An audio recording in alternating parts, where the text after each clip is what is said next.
Hey guys, and welcome back to the channel. Today we are taking a deep dive back into Starborn Frontiers. I want to thank Starborn for sponsoring today's video. We are going to take a look at all the new stuff that has been added to the game since I last did a video on this game. There's a whole new expansion that came out with lots of new features, including sort of dispatches and AFK modes and crafting. But also what is big at the moment is there is a holiday event that is going on, a special bounty. We have to defeat Stan the Slayer, I guess the space Santa that we have to defeat right now in the Christmas event. So we're going to take a look at the Christmas event. We're going to take a look at some of the new things that are going on and just a bit of a deep dive of what is going on in Starborn right now and why you maybe want to give it a go. If you like these types of hero collector games, this is a great option, especially if you're into the more 4K fantasy style. If you ever played things like Sins of a Solar Empire, it really kind of attracts to me some of those things. So what is going on right now? Well, I'm fortunate enough that I've got my account here. I've been playing it quite a bit recently as a nice little break from my normal other games. I've built up a nice bit of roster here, and we're going to take a look first more than anything else at the new bounty that is going on, Stan the Slayer. And he can give you some pretty powerful rewards, but he is a little bit challenging. I'm certainly struggling with it. Every day you're going to get some keys. You can see I already got 5 here ready to try this out. We've got some Stan boss keys that are going to refill throughout the day. You'll get yourself some Stan stash rewards plus one-time rewards. And you can see there are 3 lists. There is the nice list, the one you may not want to be on the nice list. Congrats, you're basically the Galaxy's designated charity case.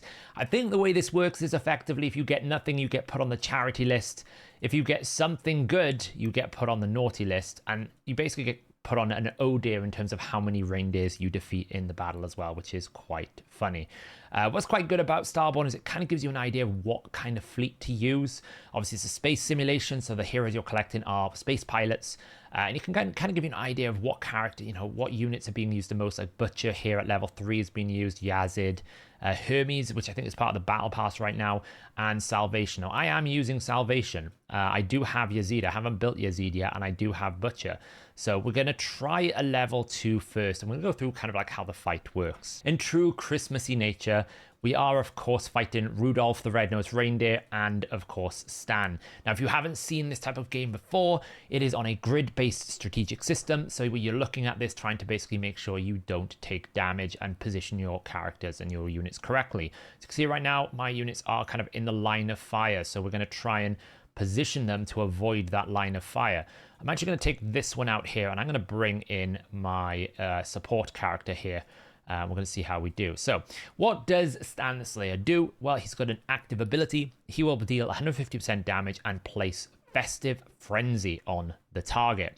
Now, Festive Frenzy increases the attack by 5% and deals 50% damage to all adjacent units, which is affected by defense and shield. So really, what you want to do is kind of get rid of this if you can, but there is problems with doing that. We see here a passive, the boss deals 200% damage, ignoring frenzied targets and all target hinged effects. It revives 1 random dead ally in the top row and 1 in the bottom row. So when this charged effect happens every 2 turns, he's going to revive the Rudolphs. Bit of a problem that.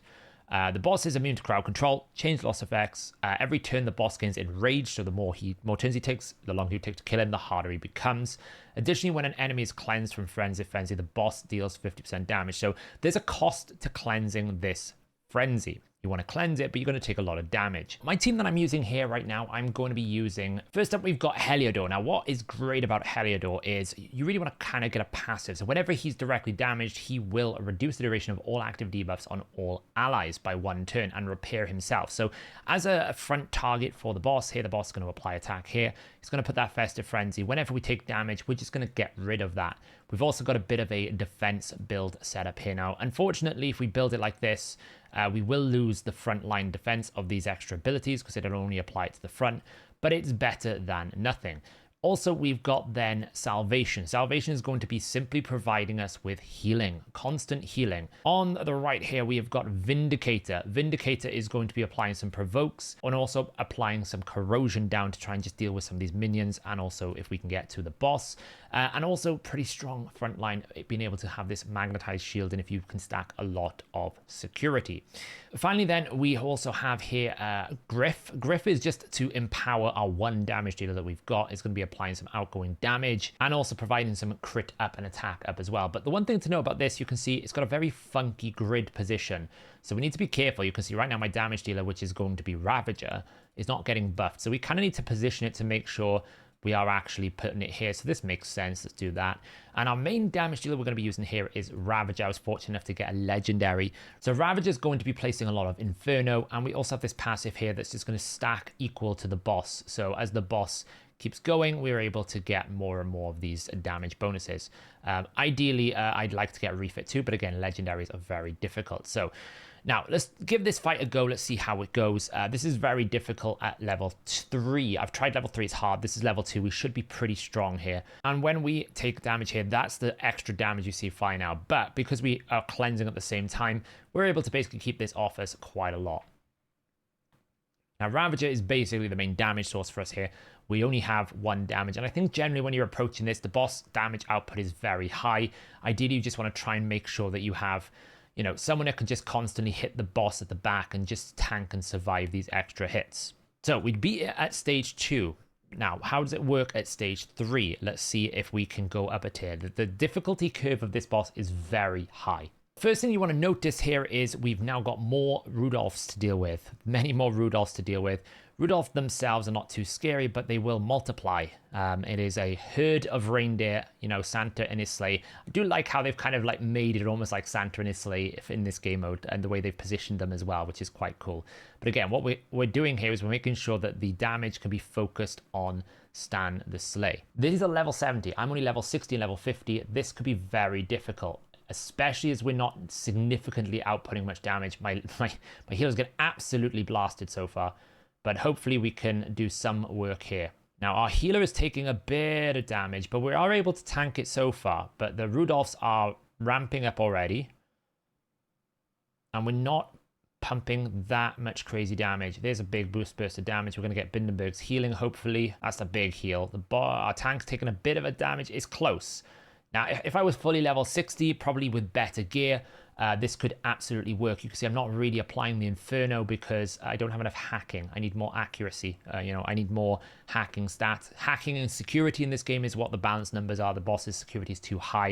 I don't have enough to be able to breach it. But I'm surviving. If we were able to increase our damage and get some Inferno out, absolutely this could work. We're just taking too much damage, I think, from these extra Rudolphs that have appeared. Boss is down to half health. But I think we're not quite going to get there. Oh, there goes our tank. All right. Now we've got so many Rudolphs. The Sleigh is proper coming true. So, but if I could get more damage in this team, then there's a very strong possibility. I mean, what I will say is if I pause it, you can see that Ravager right now has got 7 of these. So we're getting a nice amount of burst. We're getting lots of big damage boosts. We're just unable to get enough damage out on this Stan the Sleigh Master because we simply don't have enough hacking. So I'm going to come out of this. I'm going to see if I can put a bit more hacking on my main character. With a bit of regearing, I've managed to increase my hacking up to 199 from 111. We can see at 82% crit rate, some pretty good build. I've fully maxed out the gear that I've got. I'm still kind of working through like my early game starter gear. Let's see if that makes it any better now when we're fighting this tier 3. We're staying alive. We just need to kill it better. So same setup here. Let's see what we can do now versus Santa the Slayer. Okay, now we're landing it. Great. So we needed that extra hacking. Now we've got Inferno on the boss. Hopefully that should help get us closer to the outcome. So our front line is holding quite well. I'm not entirely sure the other sort of tank that I've got here is actually contributing an awful lot. We could absolutely just bring a secondary healer to try and keep our main healer alive. You can see it does take a bit of a beating every now and then. Or something to enable more damage here from the back line. We're getting it down, but I don't know. It's going to be close. We are definitely improving damage. Last time we were at about here, and we were only about halfway. So it's very close. It's very close. It just depends if our healer can hold on a few more rounds. The reindeers are absolutely slaughtering us at the moment. There was a big crit. 24,000 left. Do we have anything left in the tank? It's going to be really close. It's going to be really close. The reindeers are going to, I think, defeat my healer. Okay. Can we get one last hit? One last hit on the boss. 9,000. Oh, it's going to be close. Stan the Slayer is actually really challenging. There's 2 more difficulties to this. And I've got an average, I would say I've got a really good mid-game team. If you're just starting playing this game right now, you'll find this quite hard. We do take him down, stage 3. Victory, Ravager. What do we get here? 150,000 damage. Absolutely crazy amounts of healing done by both of these two. These are great epics to pick up. You don't need to use legendaries. The epics here are really, really great. Do we get anything for the rewards? We got a 6-star generator. That's great. So this is where you can get lucky. There's some really good pieces of gear here if you can climb up the tiers. So I'm on 12 on the nice list here, and I think I'm going to have 1 on the naughty list. I don't actually know what the naughty list is all about. But I do know that the reindeer one is about how many reindeers you defeat. So stand to stash. Make sure you do this if you're playing the game every single day. Get your 3 keys in. I'll probably try the tier 3 again. That is the event that is going on right now. Some of the cool things that have happened in the last month or so. We had a big update to the game with the Imperium expansion. This introduced a load of new features. I haven't unlocked all of it yet because I've been I took a bit of a break and then I've come back. But one of the things that we have got coming up here is the dispatches. I do have this available. Special Ops, not quite yet because I haven't finished the Brutal campaign, but you can send out your crafts and basically collect some really important materials in terms of experience bits and crafting material, which is really important. Don't think I've unlocked crafting yet either because I'm still too low of an account level, but we can see here we can send out a 12-minute, a 1-hour, a 4-hour. Let's just send out a 4-hour one here. Let's send these. Bonus chance, 90% chance to basically get a hull blueprint. Okay, awesome. What else do we get here? We get guaranteed dispatch points. We also get some craft materials. So all of this system is for crafting. We could probably drop him out and basically try this. 90% chance. Let's dispatch that. So whilst they're away, I don't think you'll be able to use them. So pretty cool. I think we can actually send a 12-minute one as well. So we can send as many as we want. So let's just send a level 20 here. Let's send this away. Dispatch. Yep. And let's send 1 hour. So make sure if you're playing the game, you absolutely send these out. Very important you do it because this will be important as you're doing crafting. There's also a couple new characters. There's a battle pass going on right now for you to get Hermes, an incredible character that can cheat death, does lots of healing. So absolutely worth considering as well if you're playing the game. So there you go, guys. A bit of an overview of the latest features that were added to the game. It's coming on leaps and bounds. There's lots of quality of life that got added with the expansion. I'm quite enjoying it, I must say. If you want to download the game, if you like what you see, you want to get involved, click the link in the description below. The Christmas event now is on, and it is lasting, I think, for 12 days for you to get some bounty hunting in and defeat Stan the Slayer. So I'm going to leave it there, guys. Thanks so much for watching. And again, thanks to Starborn for sponsoring today's video. And I'll catch you guys in the next video.